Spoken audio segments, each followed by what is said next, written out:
माँ उसे समझा रही थी, दामाद जी सिंगापुर जा रहे हैं, ऐसे में तुम नौकरी पर जाओगी तो बच्चे की परवरिश ठीक से नहीं हो पाएगी। वैसे भी अभी तुम्हें नौकरी करने की क्या ज़रूरत है? दामाद जी अच्छा खासा कमा रहे हैं, तुम्हारा अपना घर है, गाड़ी है, तुम साफ साफ क्यों नहीं कहती हो कि मैं नौकरी छोड़ दूँ? तुम भी क्या तकरीबन उसी बातें कर रही हो माँ? वनिता बिफर कर बोली, इतनी मेहनत और खर्च करके मैंने अपनी पढ़ाई पूरी की, वह क्या यूं ही बर्बाद कर दूँ? तुम्हें मेरे पास नहीं रहना है तो साफ साफ बोल दो। मेरी सास भी बहाने बनाने लगी है, अब यह मेरा मामला है तो मैं ही सुलझा लूँगी। बोंगी को मैंने सब कुछ समझा दिया, वह यही मेरे साथ रहने के लिए राजी है। ऐसी बात नहीं है वनिता, माँ उसे समझाने की कोशिश करते हुए बोली, अब हम लोगों की उम्र ढल गई है, अपना ही शरीर नहीं संभलता तो दूसरे को हम बूढ़ी औरतें क्या संभाल पाएंगे? 100 तरह के लोग रोग लगे हैं शरीर में, इसलिए ऐसा कह रही थी। बच्चे की सिर्फ देखा बेहतर देखभाल उसकी माँ ही कर सकती है। मैं फिर कहती हूँ कि मैंने इतनी मेहनत से पढ़ाई लिखाई की है, मुझे बड़ी मुश्किल से यहाँ नौकरी मिली है जिसके लिए हजारों लोग खाक छाकते फिरते हैं, और तुम कहती हो कि मैं ये नौकरी छोड़ दूँ? माँ जी ने कहा। माँ जी का वह मतलब नहीं था जो तुम समझ रही हो, शेखर बीच में बोला। अभी गुड़िया बहुत छोटी है और माँ जी अपने ज़माने के हिसाब से बातें समझा रही हैं।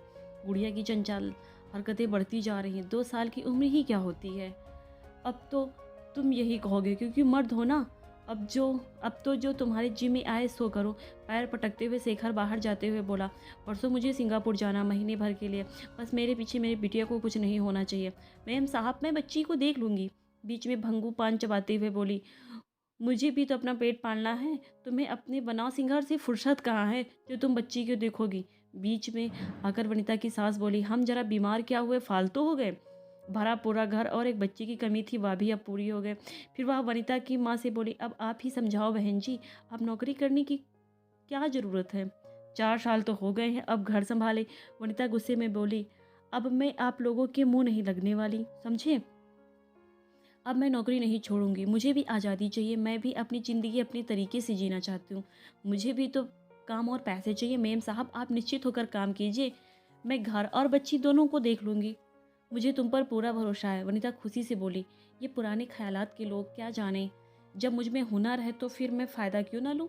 ऑफिस में मेरा नाम है और इज्जत है, यह किसी को अच्छा नहीं लगता। पता नहीं कौन है ये भंगी, गुस्से से वनिता की माँ उसकी सास से बोली। ना नाम ठिकाना कुछ पता है, पता नहीं वनिता को क्या पाठ पढ़ाया है। वनिता की तो मति मारी गई है, यह भंगी मोहल्ले में बर्तन झाड़ू पोछा करती है। उसने वनिता के घर में भी काम पकड़ लिया था। अब वह वनिता के भरोसे मन बन गई है। वह कामकाज के चक्कर में ज़्यादातर यहीं रहती थी। वनिता उसे पाकर बहुत खुश थी।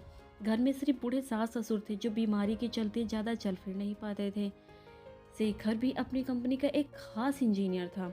वह ट्रेनिंग के चलते सिंगापुर की एक नामी कंपनी में 1 महीने के लिए जा रहा था। इसके बाद उसका प्रमोशन होना तय था। वह अपनी गुड़िया के लिए परेशान था। वह अपनी बेटी को छोड़कर नहीं जाना चाहता था, इसलिए वनिता ने अपनी माँ को बुलाया था, मगर माँ ने रहने से साफ मना कर दिया।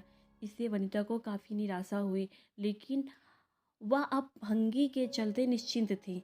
10 दिन तो सब कुछ ठीक ठाक चला। गुड़िया भी भंगी से हिल मिल गई। एक दिन वनिता ऑफिस से लौट कर आई तो घर में सन्नाटा पसरा हुआ था। न तो वहाँ गुड़िया दिखाई दे रही थी और न भंगी। उसने सास ससुर के कमरे में जाकर देखा तो सास ससुर की तलवे में तेल मल रही थी। उसने पूछा, आपने गुड़िया को देखा है? तो सास बोली, भंगी गुड़िया को लेकर अक्सर पार्क में जाया करती थी, अभी आ जाएगी। रोज जब वनीता ऑफिस से लौटती थी तो गुड़िया उससे बातें कर थोड़ी हल्की हो जाती थी। तब तक भंगी उसके लिए नाश्ता बनाकर टेबल पर लगा देती थी। वनीता कपड़े चेंज करके रसोई घर में गई और चाय बनाकर ससुर की कमरे में पहुंचा दी और खुद चाय लेकर ड्राइंग रूम में बैठकर टीवी देखने लगी। तभी शेखर का फ़ोन आया। बातचीत के बाद शेखर ने पूछा, गुड़िया कहाँ है? तो वनीता ने बताया कि भंगी उसे घुमाने पार्क में ले गई है, अभी आती ही होगी। धीरे धीरे बाहर गहरा अंधेरा छाने लगा और गुड़िया भंगी का कोई पता नहीं था। घर में सन्नाटा फैला हुआ था। बाहर जरा भी आवाज़ होती तो वनीता देखने लगती। वह हैरान होकर ड्राइंग रूम में टहलने लगी। काफ़ी देर हो जाने के बाद वनीता ने पड़ोसी के यहाँ जाकर पूछने की सोची। शायद भंगी गुड़िया को लेकर वहीं बैठ गई हो। वहाँ जाने के लिए उठी ही थी कि उसका फ़ोन बजने लगा। वनिता ने लपक कर फ़ोन उठाया तो उधर से रौबदार आवाज़ आई कि तुम्हारी बच्ची हमारे कब्जे में है, उसे छुड़वाने के लिए 30 लाख रुपए लाओ। और अपनी बच्ची को ले जाओ। मैं तुम्हें 24 घंटे की मोहलत देता हूँ। वनिता बोली, तुम कौन हो और कहाँ से बोल रहे हो? हम इतने समय में इतनी जल्दी 30 लाख रुपए कहाँ से लाएंगे? तो वह आदमी बोला, बेवकूफ़ समझ रखा है? तुम्हारे पास 5 लाख के जेवर हैं, 10 लाख की गाड़ी है, 7 लाख तुम्हारे बैंक अकाउंट में है, 12 लाख शेखर के अकाउंट में है, और जो तुम्हारे घर में बुढ़ा बुढ़ी हैं उनको भी तो पेंशन मिलती है। बुड्ढू के अकाउंट में 4 लाख रुपए होंगे। मैं तुमसे 30 लाख मांग रहा हूँ। क्या तुम्हारी बेटी की जान की कीमत इससे भी कम है? वनिता के तो होश उड़ गए। इतनी जानकारी किसी को कैसे है? उसने मम्मी पापा दोस्तों सबको फ़ोन कर दिया। देखते ही देखते पूरा घर भर गया। शेखर के दोस्त राकेश ने शेखर को फ़ोन कर सब बताने को कहा, तो वनिता की दोस्त सुमन ने मना कर दिया कि उनको ना परेशान करो। हम सब ऑफिस की कितनी बड़ी बड़ी समस्याएं हल करते हैं, ज़रा सब्र करो, क्या भी समस्या सुलझ जाएगी। मेरे ख्याल से तो यही ठीक रहेगा। राकेश बोला, तो फिर चलो पुलिस को फ़ोन करते हैं। हमारे ऑफिस के करीम भाई के परिचित हैं इंस्पेक्टर साहब, हम उनकी से मदद लेनी चाहिए। तो ठीक है, करो फ़ोन, हम उन्हीं से मदद लेकर पुलिस के सामने अपनी बात रखेंगे। वनिता ने करीम भाई को फ़ोन किया तो वो आधी रात को ही वहाँ पहुँच गए और बताया कि मैंने अपने भाई अजमल को फ़ोन कर दिया है, वह इंस्पेक्टर है और वह अभी भी पहुँचता होगा। करीम ने वनिता को आश्वासन देकर चुप कराया और कहा, तुम परेशान न हो, अजमल गुड़िया को ज़रूर ढूंढ लेगा। थोड़ी देर बाद अजमल वहाँ पहुँचा तो उसने वनिता को आश्वासन देकर शांत करवाया और गुड़िया और भंगी के बारे में जानकारी ली और बताया कि यहाँ एक बहुत बड़ा रॉकेट काम कर रहा है जिस तक हम बहुत जल्द पहुँचने वाले हैं, मगर राजनीति की सरपरस्ती के कारण हमें फूक फूक कर कदम रखना पड़ता है। अगर दोबारा किडनैपर का फ़ोन आए तो तुम गंभीरता से बात करना, ठीक है? तुम लोग अब परेशान ना रहो, अपने अपने घर जाओ और थोड़ा आराम करो। मगर वनिता की आंखों में नींद कहाँ थी, पूरी रात आंखों में ही कट गई।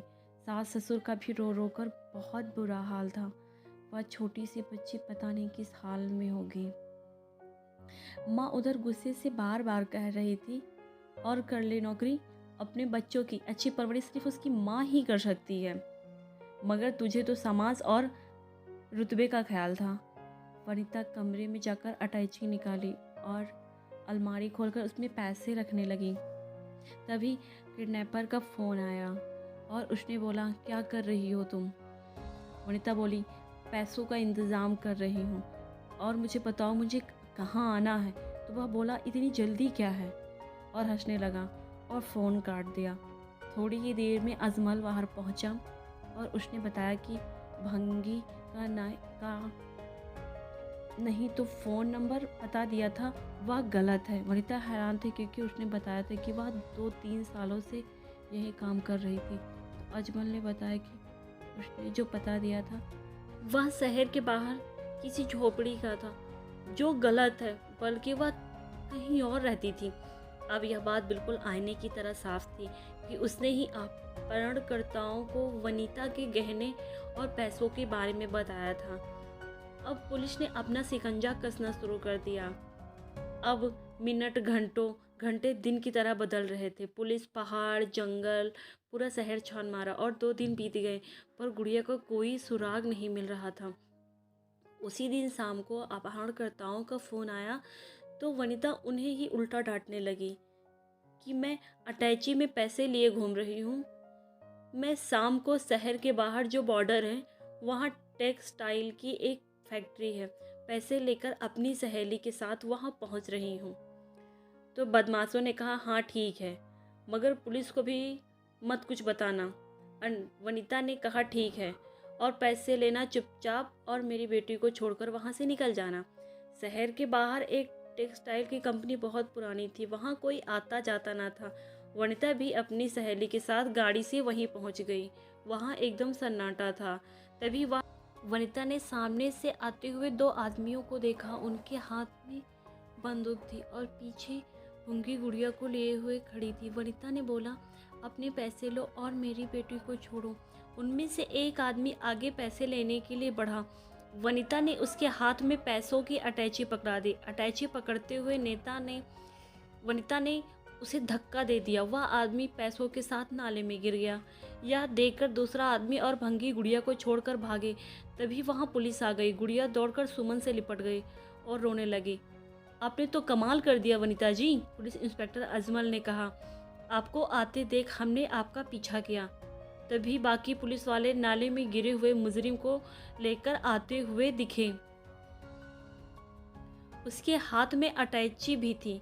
इंस्पेक्टर साहब ने अटैची खोलकर देखा तो उन्हें हंसी आ गई, क्योंकि उसमें पुरानी किताबें, अखबार और रद्दी थी, जो कि वह अटैची जिसकी वजह से अटैची बहुत भारी थी, इसलिए वह अपराधी उसे संभाल नहीं पाया और वनिता ने उन्हें धक्का दे दिया। इंस्पेक्टर साहब ने वनिता से कहा, आपने बहुत साहस दिखाया है। आपकी वजह से हमें या तो बहुत बड़े अपराधी मिल गए हैं। चलिए, इनसे अब और भी अपराधी मिल जाएंगे। ठीक है, अब आप अपनी बेटी को लेकर घर जाइए, बाकी की औपचारिकता बाद में हो जाएगी। अरे भाई, वनिता के इसी साहस से कि तो हम सभी कायल हैं, तभी तो ऑफिस की सारी फाइलें वनिता के पास ही जाती हैं। तभी वनिता की सहेली सुमन ने कहा, और हाँ, इसके साथ साथ वह एक माँ भी है, जो अपनी बेटी को बचाने के लिए शेर तक से भी मात दे सकती है। ठीक है वनिता, अब तुम घर चलो, पहले गुड़िया को सामान्य करो, फिर कुछ सामान्य हो जाओ। औपचारिकताएं इंस्पेक्टर साहब देख लेंगे आगे की। दोस्तों, आपको हमारी कहानी कैसी लगी? हमारे चैनल को लाइक और सब्सक्राइब करें। धन्यवाद।